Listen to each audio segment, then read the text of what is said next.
Hey everybody, welcome back to another episode of the Weekly Walk. I'm your host, Joshua Ingram.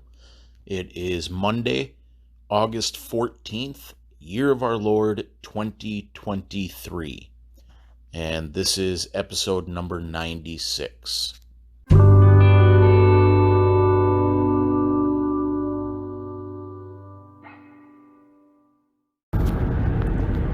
One thing I was thinking about here recently is death, and specifically the death of a Christian. Paul said that to live is Christ, to die is gain. Like there's a gain in death. It's a positive for the Christian. It's an addition. It's not a subtraction. You're gaining something. We get to go to eternal glory, where there's no pain, there's no suffering, there's no tears, there's no sorrow, there's no more weight of sin and shame and guilt and failure.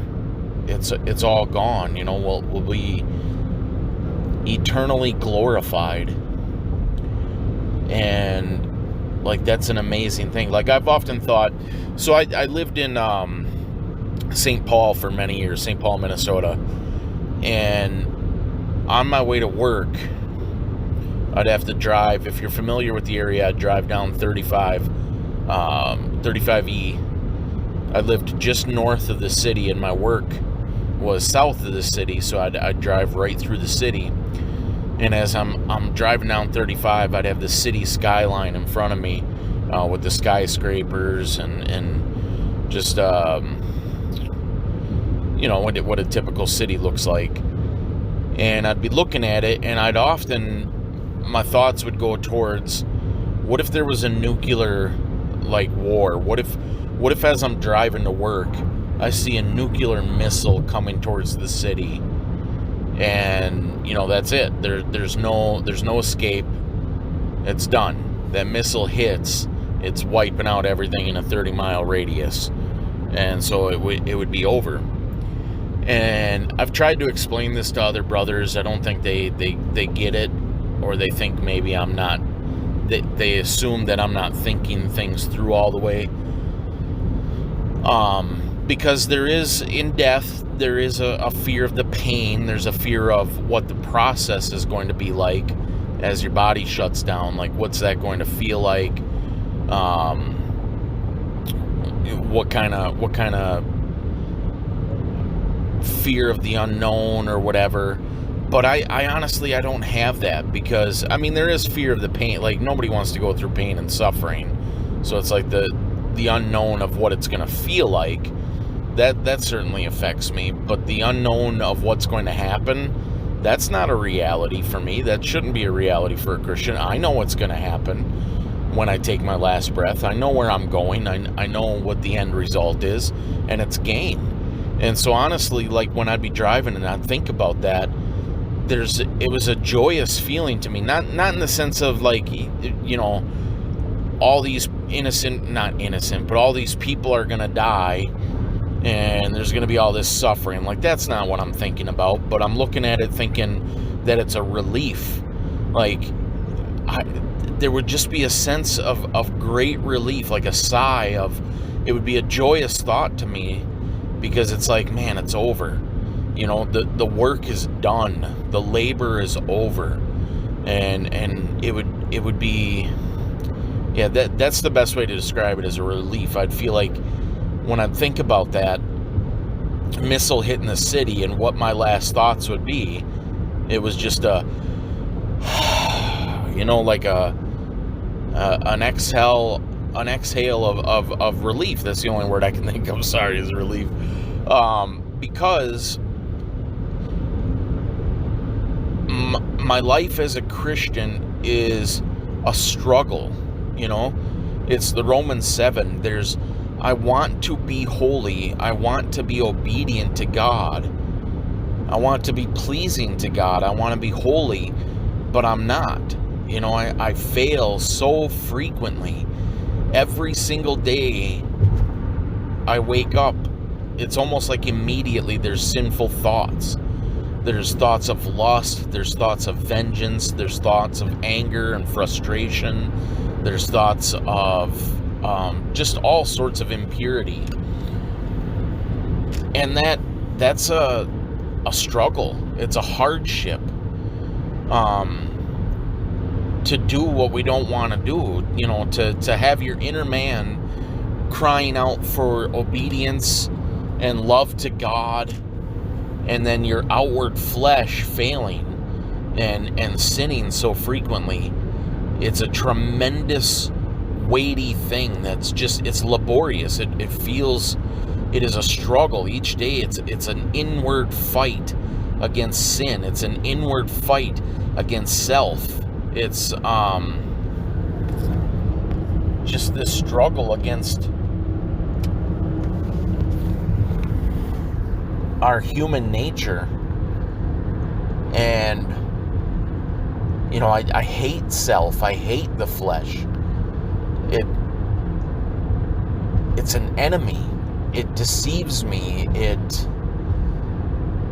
leads me astray. It entraps me. It causes me to do so many wicked, evil things that I don't want to do, and I despise it. I loathe it. And it really is a hardship. Like, every day is a struggle against that. And to have the thought of, man, it's over. I don't have to struggle with that anymore. Like, I won't have to me, the thought one of the most glorious thoughts of heaven is the idea that there will be no more sin. Like, the idea that the thought of sin won't even occur to us anymore. There'll be no more sinful. I'll never think another sinful thing. I'll never have to deal with that weight again. I'll never have to fight anymore. The fight will be over. And that's such a tremendous, joyous relief. And then you add to it, you think about, like, all the pains and sufferings that you have, like the physical pains and sufferings. Like, and I'm sure this is common for everybody, but every single day I wake up, I've got shoulder pain. I don't know what it is, but for the last 10, 15 years, I've got something in my right shoulder that's constantly in pain. And it moves up into my neck, and it makes sleeping very difficult. Like, for me, sleep is a problem as well. Like, everybody likes to sleep, likes the feeling of sleep, but I dread the idea of waking up, because I know I'm going to wake up in pain. I'm going to wake up with neck pain and shoulder pain, and then 9 days out of 10, it causes a headache, that creeps up behind my right ear and into my forehead. So I've always got that pain. Always. It's always present with me. And some days it's worse than others, but even as I'm talking, and thinking about it, I can feel it in my right shoulder blade. There's just this lingering pain. And then I'm sure we've all, a lot of days there's stomach discomfort, depending on your diet and what you ate. There's like this kind of uneasy, sick feeling in your stomach a lot of times. People have tooth pain all the time if you got a cavity or something. I got a tooth that's sensitive. I don't think there's a cavity or anything, but it's sensitive to temperatures, sensitive to cold and hot, and so that's always present with me. And you think about your joints as you get older, especially. There's always some sort of joint pain. Like, my hips are always in discomfort. You think about your muscles. I've got constant leg muscle pain, and we grow calloused to it.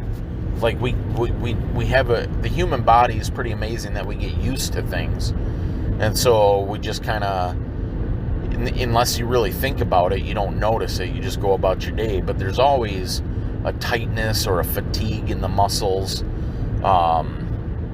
So you've just got and a lot of people have it way worse than me. Some have it not as bad as me, but everybody's got something. Everybody's got some sort of discomfort or pain, and that is a daily battle as well. And to think that at death, when we go to heaven as born again Christians, that's over. I'll never ever have to feel like it doesn't. Your mind can't even comprehend it because we're so accustomed to discomfort and pain. To think about what it would be like to have no physical ailments at all, to just be comfortable. That's another glorious thought, and to think about fatigue. Just think about how often you're tired. I'm tired right now. I just woke up. What is it? It's 8:48 in the morning. I woke up at 6:30. Woke up tired, and I'm tired driving to my Bible study, and I'm gonna be tired all day long. And throughout my work week, midday hits and you're exhausted and you just want to take a nap. And like, to think that's going to be gone. I'll never be fatigued or tired again. And sorrow. You think about the heartaches and heartbreaks that you've had in life, the people that have hurt you, the disappointments you've had, the loneliness that we experience. All those things are going to be gone. It's over. It's done. It's the death of a saint. There's that verse that says, precious in the sight of the Lord is the death of a saint. It is a precious thing. It's a glorious thing. It's scary to think about the process of going through it, but the act itself is a freedom. We're being released from this body of suffering and shame, and we're going to be glorified forever. And that's so joyous. It's such a great thing. So for the Christian, death should be a completely different experience than for those that are lost. For those that are lost, there is great terror. There is great fear, and there ought to be. They're going to judgment. They're going to torment. Their court case has been called, and they're going before the judge with guilt and no covering, no way out. They're doomed. They're done. It's over. And so for the death of the lost, there's not only the fear of the pain and the process of dying, what that's going to feel like, what that's going to be like, but there's also, you're now entering into the spiritual realm. You're now entering into the presence of demons and devils that are going to afflict your soul, and you're going before the almighty judge of everything, who is furious at your sin.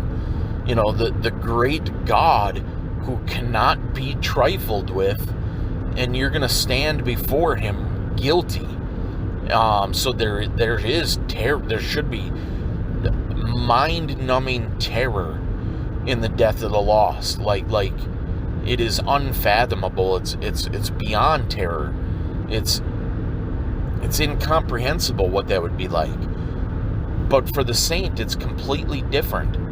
It's 1,000% different. It is, like Paul said, it's gain. It is a glorious thing. Your battle is over, and you're going into eternal glory. These things that weigh us down and hurt us and cause suffering and pain are gone forevermore. Your sin is gone forevermore. You don't ever have to deal with it anymore. It's your work is done. Now you get to go home and rest. And that's an amazing thought. And so that's the other thought about this too, is because it's like, I've often thought, if death is gain, if death is our reward, the eternal life is our reward. We're getting to go into glory. We're getting to go to be with Jesus. Then what is the point of keeping us here? It's like, why don't we get saved? We're born again, and immediately just taken from the earth, just immediately in the presence of God. It seems like that would be the most beneficial thing for us. We wouldn't have to deal with the struggles of sanctification. We wouldn't have to go through the battles against sin. We wouldn't have to deal with the suffering and the sorrows of life. It's just instantly into glory. Like, from a human perspective, from our optimal comfort and peace perspective, it would make sense to get saved and to die. But that's not the way the Lord does it. He leaves us here. He saves us. He seals us for himself. So when he seals us, he guarantees us. He says, I'm not going to lose you, but you have to dwell here for a little bit. And it's like, why? Why do we have to dwell here? And the whole reason is because it's the means by which God uses to draw others. There are other sheep out there. There's other people that need to be born again. There's other people that need to be saved. And God uses us. That's the method that he chooses to use is the church. The people, the body of Christ. He chooses to use us as his body, as his vessels. And so the whole point of us being here on earth, it's not to seek after materialism or the American dream or even a family. I mean, not that there's anything wrong with raising a family, but the whole point of us being saved is to be used by God to save others. He saves us to use us as arrows, as beacons of light to point other people towards Christ. That is what we're supposed to do with our time here. When you get saved, you are now put into the field. You are now a laborer. He has saved you and said, now go to work. Go tell others. Spread the word. The word is our weapon. The word is the means by which people are saved. And we have the word. We've been saved and we know the truth. We have the word in us. It is our duty and our job now to bring that word to others through all the various talents and gifts that we have. There's a 1,000 different ways to do it. Start a podcast, do a YouTube ministry, get on social media, spread the word, pray for people, hand out gospel tracts, write your thoughts, write a book, sing a song, preach, go to the street corners, hold up a sign. There's all sorts of different ways, and everybody's different. The Lord will give you desires, and he'll make, you know what you're good at, you know what you're not good at. And the point is just use your talents and gifts to labor, because that's why we're here. If you're not doing that as a Christian, then what is the point? What did you get saved for? Is it just for yourself? Is it selfish? Ooh, I'm in heaven now. Now I'm going to go just live the American dream and wait to go to heaven. Like, that's ridiculous. It's silly. It's stupid. That's not what you're saved for. You're not saved to just go live for self then. Well, I got my ticket to heaven, so now I'm just going to lock down and ride it out. Try to make things as good and comfortable for myself as possible and wait till the end. I got my guarantee for heaven, and now I just got to wait to get there. And I'm going to try to make the best of things while I wait. That's not the point. Your point is not a life of comfort and ease. Your point is a life of labor. You have been saved so that others can get saved. And so we're supposed to do that labor until it's done.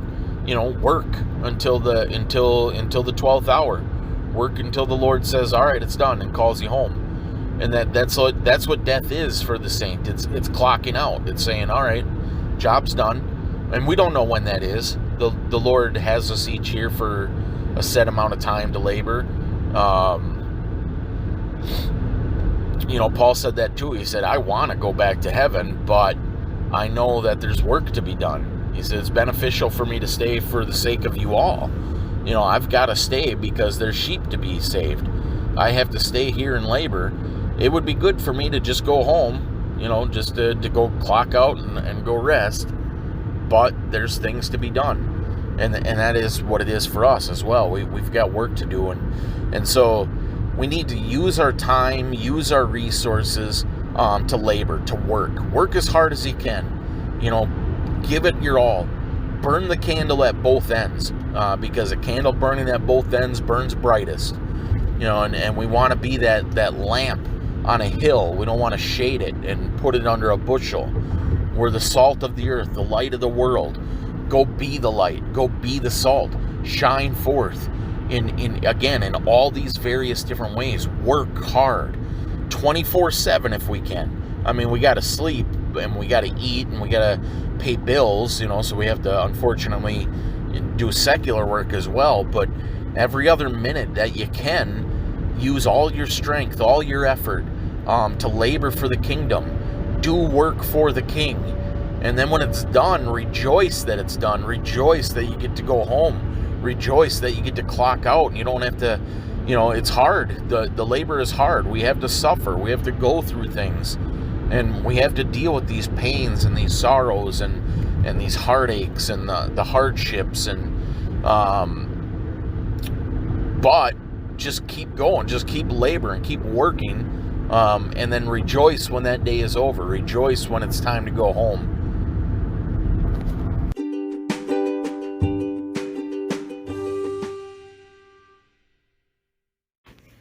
There's something I've been thinking about talking about for a while, but I don't know really how to express it, because, I'm going to have to be really transparent to talk about it, and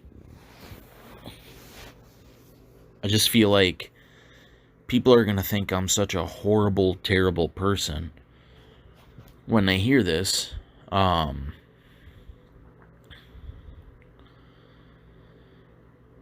So I would hope that you would grant me grace and understand that I recognize this as a wickedness in me. I see it as a sinful thing. I see it. I'm aware of it. And I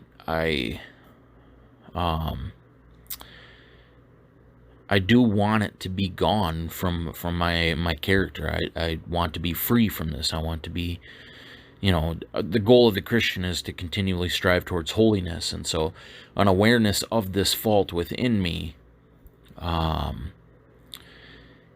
as a born-again saint, I don't want it there. And so I guess I'll just say it and just risk having everybody think lowly of me. But there's this old saying that familiarity breeds contempt. And it's the idea that the closer you are with somebody, the more you're with somebody, eventually you're going to grow irritated with that person. And that's a truism that we all know. If you're with somebody, especially like I think about people in marriages, but if you're with somebody 24/7, their personality traits, their quirks, whatever, things that you may have initially found attractive or whatever, they're going to start to bother you. It's just the way it is, and so that's something we have to fight against. We have to remember to be loving and kind and gentle. But the more you're around somebody, the more irritable you become with them, the more you just kind of get used to their traits and you know what's coming. And so you dislike it. There grows a little bit of bitterness in your heart. Marriages, they talk about that 7-year itch. Around the 7-year period, people start to grow very weary of each other and seek a way out, and Christians push through that. We're required to push through that, to recognize it as a fault in ourselves. It's a selfishness, and to continue to pursue love. But I think there's something on the flip side of that coin as well, and I think it's I guess the best way to phrase it would be isolation breeds contempt, or isolation breeds bitterness. And what I mean by that is, because I'm a single guy, I live by myself, I work from home, I have a very small circle of friends that I gather with on the weekends. But other than that, it's just me. I'm just in my apartment. After work, I go to the gym. I'm usually by myself in the gym. I don't really talk to my family all that much. I'm an introvert. I don't go to church on a regular basis. My small group of friends on Saturday, which continues to get smaller every year, it seems like, is really my only source of interaction and friendship. I do, the social media ministries and things like that, but I'm just real isolated. I've read that A.W. Pink was that way too, and so I've always felt a kinship with him. He was described, I think, as kind of a curmudgeon, and I try not to be. I try My natural disposition, I guess you'd call it my resting face or whatever, is one of eh, disdain, or I kind of look grumpy all the time. I think that intimidates people, and so it makes it even harder to have um, interactions and relationships with people. I just look like an unapproachable person. And a lot of times I get criticized for that. People are like, oh, you're supposed to be filled with joy. And I try to explain, well, joy is an internal thing. Just the way I look, I have a furrowed brow and a set jaw, and I don't smile often. That doesn't mean I'm unhappy or unjoyous. That's just the way I am. It's just my disposition. I'm constantly in my own thoughts. I'm internalizing everything, thinking about every motive and desire. So I'm not really focused on the externals. I'm again, I'm an introvert, and I'm a solemn. I don't know what you would call it. Morose. Not morose. Morose implies some sort of sadness, but I'm a serious person, and there's a contradiction there too, because I've been told I'm really funny. I when in a social setting, I'm able to turn on the charm, and I have a self-depreciating humor, and so I'm able to like make people laugh and make friends quick. I just don't do it often. I'm usually just very serious with my demeanor. Um, in my heart, I'm playful and funny and whatever, but I take serious things seriously, and I feel like we should, for the most part, be serious people and should be thoughtful and and talking about serious issues and whatever. But I'm getting way off track here. The point is, I'm an isolated person. I don't have a whole lot of interaction, and it hasn't always been that way. It seems like it gets worse every year. And so what I've noticed, and this is the terrible part of myself here, that people are gonna, say I'm a horrible person. But I start to notice,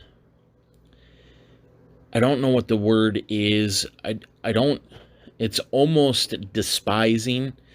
It's a disdain, a dislike, a discomfort. Um, when I'm around people. Like when I go out into public, there's a lot of different reasons. I think the fact that I'm so isolated, I think that breeds selfishness, because I'm able to do what I want. I'm able to organize and systematize my life in a way that suits me. And so I don't have to deal with anybody interfering with that. When I'm out in public, there's a lot of when you introduce other people, there's elements of chaos. It's going to interrupt the way I want to do things. Conversations aren't going to be the way I want to have them, or they're not going to be topics that I want to talk about. And so there's a part of that element of chaos and disorganization. But a big, huge part of this is that I'm a bit of a germaphobe. I'm not extreme to the point where it's debilitating. I'm able to function, but I wash my hands all the time. I'm hygienic. I try to smell good. I try to have clean clothes. And I'm really. This is the terrible part. I'm really grossed out by people. I'm aware that a lot of people are not hygienic. They don't wash their hands all the time. And they walk around smelling bad. And they look disheveled and slovenly. Is that a word? Slovenly? I think that's the word. Um, and it's terrible that I judge people that way, but whenever I'm out in public, I'm looking at people, and I'm sure that expression is on my face. I'm looking at people like, ugh, gross. That's what's in my mind and heart is I don't want people to touch me. I don't like if somebody like spits when they talk or whatever, and like I've had cases where a little spittle will get on your hand or something. I can't stop focusing on that. Like if a little bit of spit gets on my arm, it feels like it's burning into my skin. I can't think about anything else. I'm just focused on that. I am not comfortable until I can get somewhere and wash it off. Or if somebody has a weird smell about them, I don't want to touch them. I'm grossed out by it. I can't focus on anything else except that smell, and so people will be talking to you, and that's all I can think about is avoiding their spittle, or trying not to smell them. Like, all I can think about are these things that gross me out. And it's terrible. And I think it has to do with the fact that I'm so isolated, because, again, I'm able to create my own little bubble in isolation. And it's a very, very selfish thing. Nothing interrupts my bubble. I'm able to protect myself and live in a way that makes me comfortable. And the reason I think it is that isolation is because the more I put myself out, like, sometimes I'll go to Walmart to do my grocery shopping or whatever, and I'll sit in the parking lot with Christian music blaring, in the hopes that somebody will hear the words, maybe it'll have an effect on them.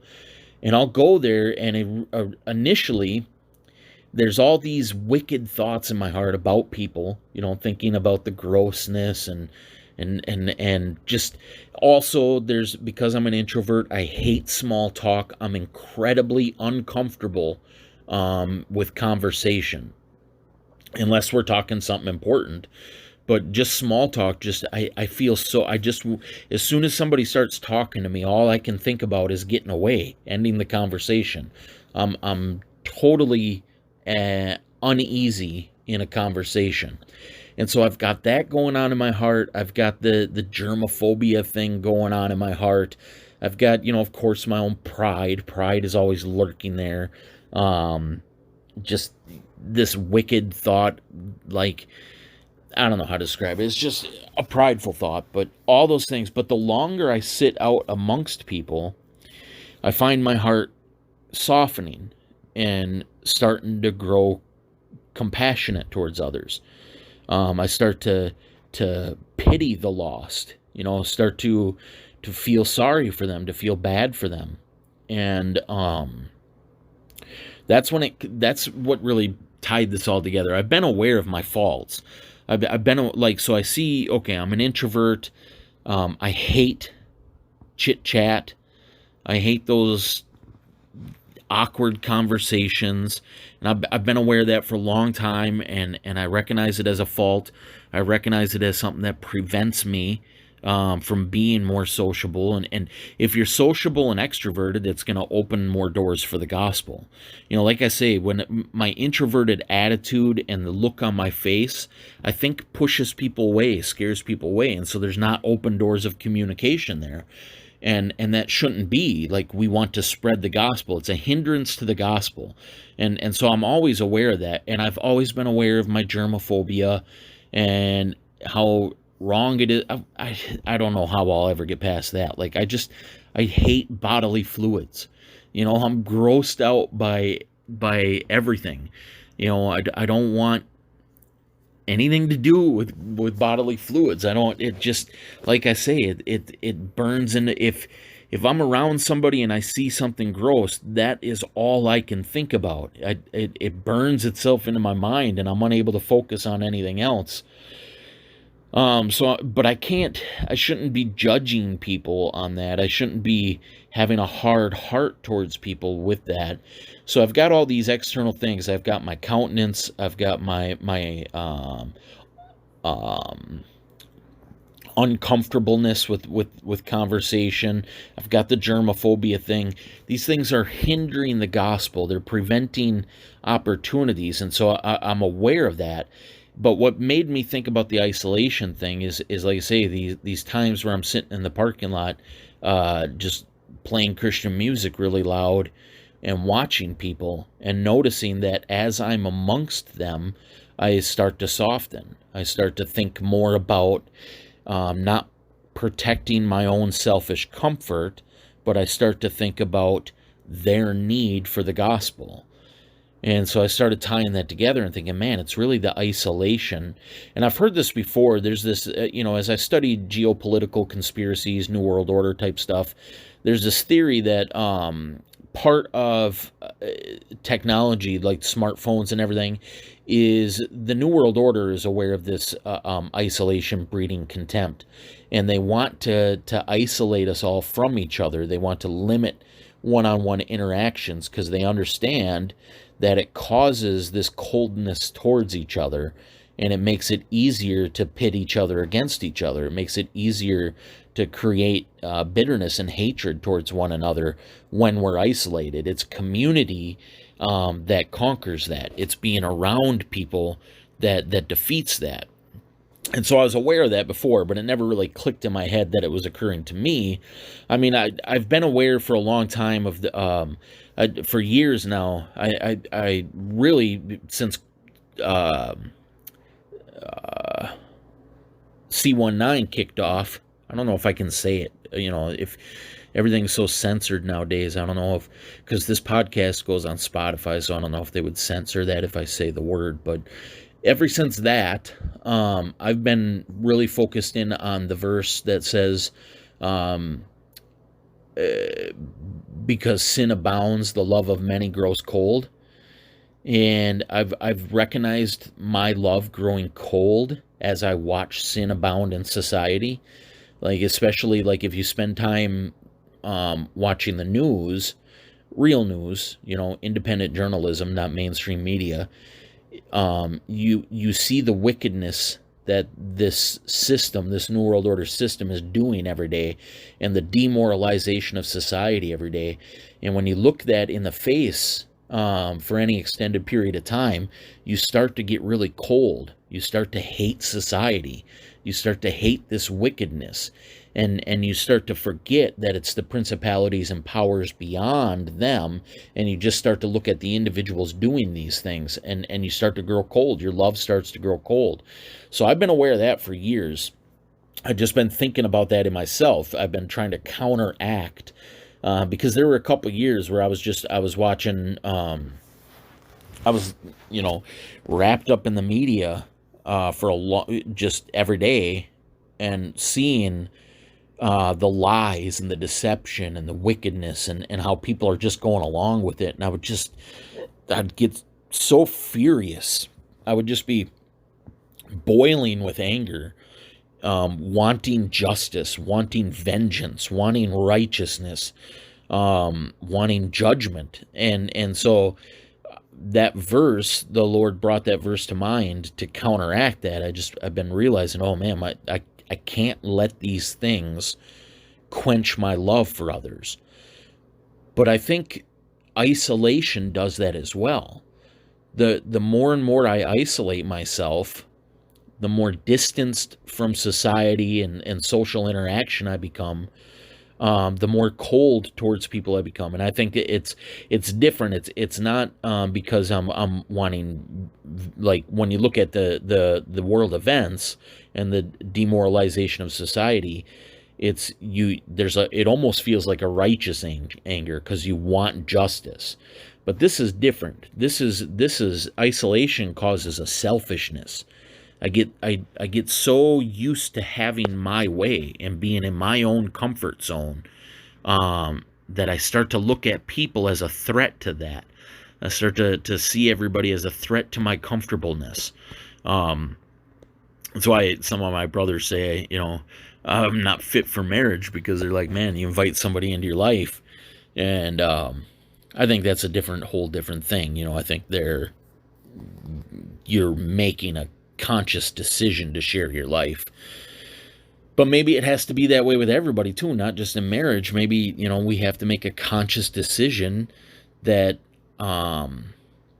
in order to reach people, in order to have an effect on society for the gospel, for the kingdom, I have to sacrifice my comfort. I have to set aside my selfishness. And like I say, there's just a lot of factors that prevent it. Namely, my countenance, my demeanor, my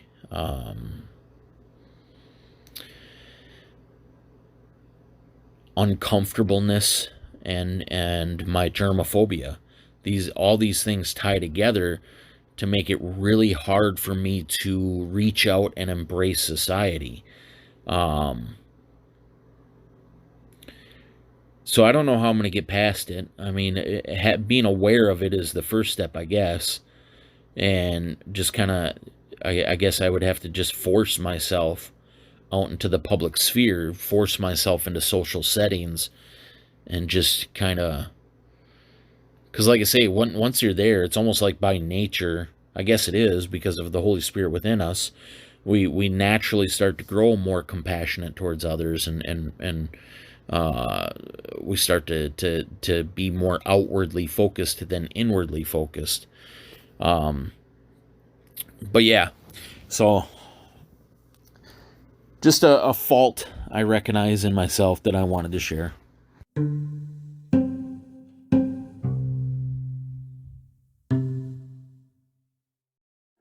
All right, so that's what I got for you guys this week.